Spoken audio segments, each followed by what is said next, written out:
Hey you guys, welcome to our channel.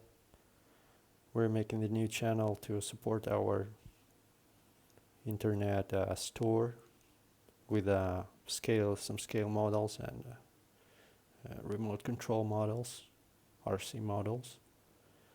It's called Hobby World Global.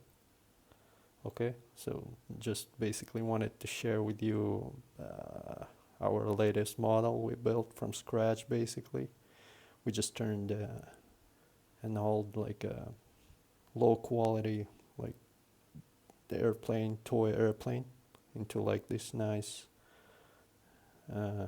model here. What's the scale, by the way? Can you guess the scale? There's a hint on the background. You can check it out also. But basically just wanted to share with you like this small cute airplane we made recently.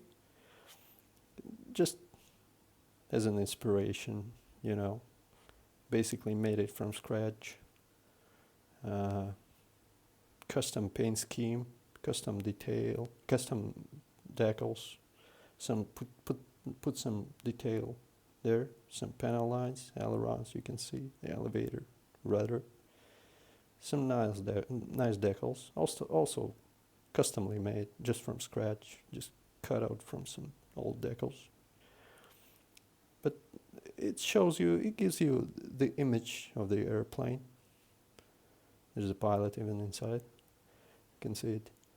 You can see him. Basically just wanted to share with you this cute little guy here, you know, just to inspire and just to say that, you know, it doesn't matter which models you make, just any model, just anything can be a model, can become a model. Even this old toy here, if you reassemble it, if you repaint it nicely, and if it inspires you, it can be a thing. So welcome to you all guys. Just share your inspirations for models, and like and subscribe for more. We're gonna update even this little guy. I think we will update it with some new decaling. And there is a model in the background. I will share with you the details on that model also. So just thank you all guys for watching, and just stay tuned.